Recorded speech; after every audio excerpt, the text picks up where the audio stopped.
Hello दोस्तों, कैसे हैं आप सब। उम्मीद करती हूँ अच्छे और मस्त होंगे। आज की कहानी है मायके में रहने वाली ननद से परेशान भाभी। गांव के एक छोटे से घर में सुबह की चहल पहल शुरू हुई। भाभी लाली उठ चुकी थी। नल में पानी नहीं था, गैस खत्म थी, लेकिन चाय बनानी जरूरी थी क्योंकि छुट्टी पर मायके आई उसकी ननद गिन्नी बिस्तर से उठते ही कहती थी, भाभी मेरा चाय का मग तैयार रखना। उफ, कितनी थकी हूं। लाली चुपचाप चूल्हे पर चाय चढ़ाती रही। वहीं गिन्नी कान में ईयरप्लग लगाकर रील बना रही थी। मेरी शादी नहीं होगी, मैं आजाद हूं। भाभी के माथे पर बल और होठों पर मुस्कान थी क्योंकि गांव में सबकी नजर भाभी पर ही थी। गिन्नी पूरे गांव में वायरल हो चुकी थी। गिन्नी दी क्वीन ऑफ रील्स। जबकि भाभी लाली के हाथों में आटा, आंखों में धुआं और मन में सवाल थे, कब जाएगी ये ननद वापस। दिन भर फोन पर गिन्नी, भाभी रिंग लाइट कहाँ है, भाभी ड्रेस प्रेस कर दो। और शाम को सासू माँ का डायलॉग, गिन्नी को तंग मत किया कर। लेकिन मजा तो तब आया जब गिन्नी की एक रील वायरल हो गई जिसमें उसने लिखा, भाभी मुझे बहुत परेशान करती है। एक दिन लाली ने अपनी पुरानी गुलाबी साड़ी निकाली, सोचा पूजा में पहन लूंगी। तभी गिन्नी आई, भाभी ये मुझे दे दो ना, मैं इस पर ट्रेंडी ब्लाउज सिलवाऊंगी। लाली चुपचाप दे देती है। अगले दिन वो ही साड़ी ब्लाउज के साथ रील में। गिन्नी दी लुक विद मायके स्टाइल। गांव की औरतें बोली, क्या भाभी है, साड़ी तक दे दी। लाली मुस्कुराई, लेकिन उसकी आंखों में पानी था। उस दिन पहली बार उसने खुद से कहा, मैं भी कोई कम नहीं, पर अब मैं शांत नहीं रहूंगी। और भाभी रसोई में कड़ी चावल बना रही थी। उसने सपने में देखा कि वो अकेले में बोल रही है, गिन्नी अब बहुत हुआ, घर तेरा होटल नहीं है और मैं तेरा वेटर नहीं। अचानक उसकी नींद टूटी। गिन्नी बोल रही थी, भाभी फ्रिज से ठंडी कोल्ड ड्रिंक निकाल दो ना, और साथ में समोसे भी गरम कर दो। भाभी ने सोचा, अब समय आ गया है कि सपनों की बातें असल में की जाएं। गांव में शादी थी। गिन्नी ने अपने मेकअप का पूरा किट फैला लिया। भाभी को बोली, मेरी चुन्नी ठीक कर दो। फिर बोली, भाभी तू सिंपल जा, तुझे कौन देखेगा। लेकिन शादी में जब सबने भाभी के हाथ के पकवान खाए तो सब बोले, अरे गिन्नी की भाभी कमाल है, स्वाद तो जैसे शहर की होटल। गिन्नी ने जलकर बोला, भाभी ने मुझे नीचा दिखा दिया। और भाभी ने मुस्कुराकर कहा, ननद जी ये तो सिर्फ स्वाद है, अब असली बात बाद में होगी। भाभी ने एक दिन पूछ ही लिया, गिन्नी तू ससुराल क्यों नहीं जाती। गिन्नी बोली, भाभी वहां मेरी आजादी नहीं, हर चीज की जवाबदेही है। दोस्तों, स्टोरी को पूरा अंत तक जरूर सुने। यदि आप हमारे चैनल पर नए हैं और अभी तक आपने चैनल को सब्सक्राइब नहीं किया है, तो प्लीज वीडियो को लाइक और चैनल को सब्सक्राइब जरूर कर लें। अभी कर लें क्योंकि बाद में आप भूल जाएंगे। यहाँ मैं रील्स बनाती हूँ, कपड़े पहनती हूँ, कोई कुछ नहीं कहता। भाभी ने कहा, आजादी जरूरी है पर जिम्मेदारी के बिना वो बेमतलब की आजादी है। तू आज यहाँ है, लेकिन कल को तुझसे तंग आ गए तो। गिन्नी पहली बार चुप हो गई। एक सुबह जब गिन्नी ने दूध को गैस पर चढ़ा छोड़ दिया और भाभी ने देखा कि आधा दूध उबलकर गिर गया, तो लाली फूट पड़ी, गिन्नी अब बहुत हो गया। ये घर तुम्हारा आरामगाह नहीं है, मैं भी थकती हूँ, मेरे भी सपने हैं।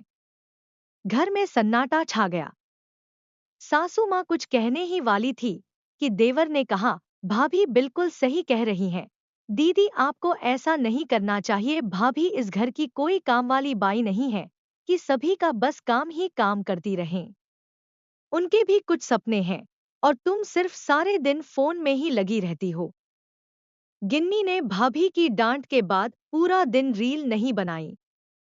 उसका चेहरा उतरा हुआ था, जैसे सारा इंटरनेट बंद हो गया हो।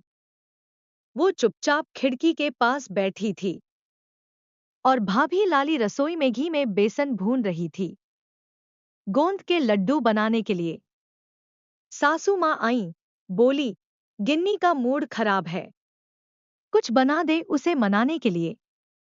लाली ने बिना कुछ बोले 2 गरम गरम लड्डू प्लेट में रखे, चुपचाप गिन्नी के सामने रख दिए और बोली, सच बोलूं तू रील्स में बहुत अच्छी लगती है, पर असली जिंदगी में तू गुस्सा दिला देती है। गिन्नी की आंखें भर आईं, धीरे से बोली, भाभी, सब मुझसे बस दिखावा चाहते हैं, कोई असली मैं को नहीं समझता। भाभी ने कहा, तो आज से असली तू बन, जो जिम्मेदारी से न डरे और रिश्तों को कंटेंट नहीं, कनेक्शन समझे। अगली सुबह भाभी ने गरम गरम जलेबी बनाई। पूरे गांव में खुशबू फैल गई। गिन्नी बोली, भाभी, एक रील बनाओ, भाभी की जलेबी दिल छूने वाली। भाभी ने मुस्कुरा कर कहा, पर एक शर्त पर। रील में सच दिखाना कि कैसे तूने ये जलेबी मेरे साथ मिलकर बनाई। गिन्नी चौंकी, मैं और रसोई? लेकिन जब पहली बार उसने कढ़ाई में चाशनी घोली, हाथ जल गया तो भाभी ने फटाफट आटा वाला हाथ रख दिया और बोली, सीखने में थोड़ा जलेगा, पर जिंदगी की मिठास बढ़ेगी। गिन्नी ने रील बनाई पर इस बार कैप्शन लिखा, मेरी भाभी मेरी असली लाइफ कोच। गांव में देवर की शादी पक्की हो गई, सब खुश थे। गिन्नी का चेहरा थोड़ा फीका पड़ गया। सोचा, अब नई भाभी आएगी तो क्या मैं मायके में रह पाऊंगी? भाभी लाली ने धीरे से उसके हाथ पर हाथ रखा, अब तेरे ऊपर जिम्मेदारी है। नई बहू के लिए तू जैसी भाभी बनेगी, वैसा ही रिश्ता शुरू होगा। गिन्नी पहली बार खुद से बोली, अब मैं सिर्फ सोशल मीडिया की स्टार नहीं, इस घर की बहन हूं जो औरों की भाभी भी बन सकती है। गिन्नी ने खुद अपने ससुराल जाने की बात छेड़ी।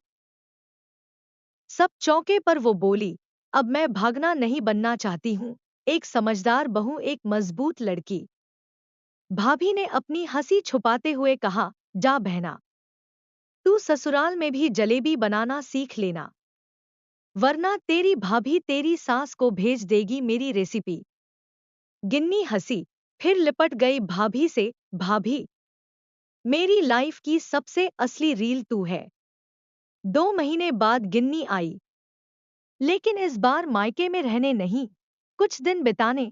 उसके हाथ में मिठाई थी, चेहरे पर आत्मविश्वास और बोलने के अंदाज में शालीनता। भाभी बोली, कौन सी नई रील ट्रेंड कर रही है बहना? गिन्नी ने हंसते हुए कहा, अब मेरी रील नहीं, मेरी रियलिटी ट्रेंड कर रही है। ससुराल में खुद को ढूंढ लिया है। गिन्नी ने एक वीडियो बनाई, बिना मेकअप, बिना म्यूजिक, बिना फैसी कपड़ों के। उसमें बस भाभी लाली के साथ बैठकर कहा, ये मेरी भाभी है जिसने मुझे आईने से नहीं, अंदर से देखने की हिम्मत दी, जिसने दिखाया कि प्यार का मतलब सिर्फ तारीफ नहीं, तकलीफ में साथ देना है। भाभी, तू मेरी रील नहीं, तू मेरी रूह है। वीडियो वायरल हुई, लेकिन इस बार गिन्नी नहीं, लाली भाभी ट्रेंड में आई। भाभी गोल्ड है हैशटैग के साथ। प्यारे दोस्तों, यह कहानी यहीं पर समाप्त होती है। आपको यह कहानी कैसी लगी? कमेंट बॉक्स में जरूर बताएं। अगर आपको हमारी ये कहानी पसंद आई हो तो कृपया हमारे वीडियो को लाइक, शेयर और चैनल को प्लीज सब्सक्राइब जरूर कर लें। इससे हमें मोटिवेशन मिलता है और आप तक ऐसी ही प्रेरणादायक और मजेदार कहानियां सबसे पहले पहुंचती रहेगी। प्यारे दोस्तों, नमस्कार।